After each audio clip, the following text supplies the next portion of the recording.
What if I told you there's a cocktail that's part drink, part meal, and part questionable life decision? Meet the Bloody Mary, the only cocktail that hydrates, nourishes, and judges you all at the same time. The Bloody Mary isn't just a cocktail, it's an experience.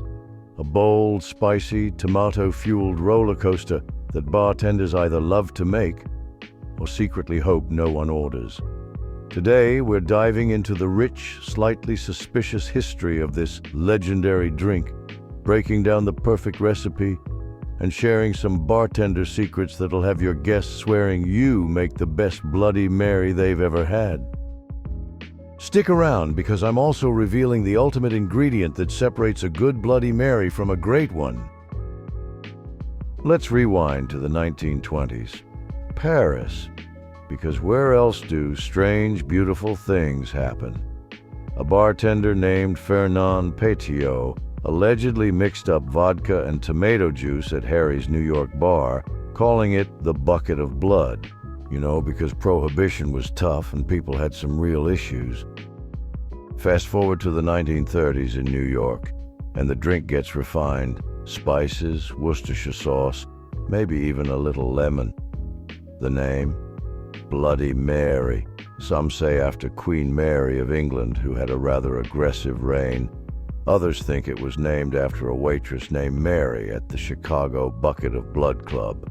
Either way, the drink stuck, and so did its reputation as the world's most debatable hangover cure.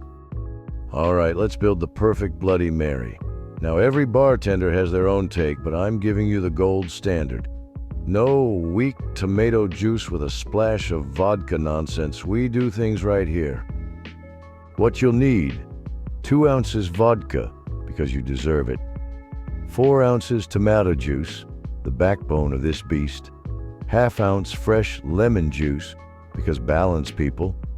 4 dashes Worcestershire sauce, the secret umami bomb.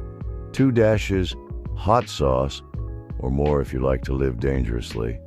1 pinch salt and pepper, flavor boosters. 1/2 teaspoon horseradish, the underrated MVP.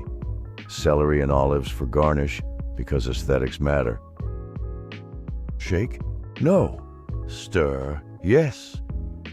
This isn't a martini, and nobody wants a foamy Bloody Mary. That's nightmare fuel. Now here's where we separate amateurs from pros. Smoked paprika. Just a pinch.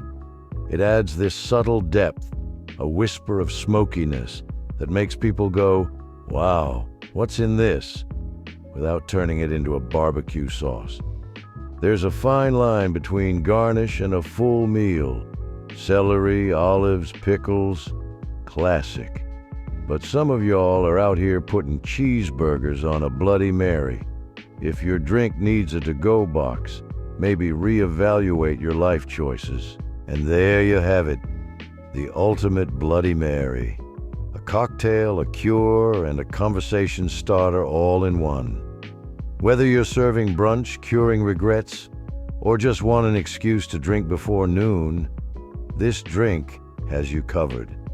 If you like this recipe, give this video a thumbs up, drop a comment with your favorite Bloody Mary twist, and don't forget to subscribe for more bartender tips and tricks.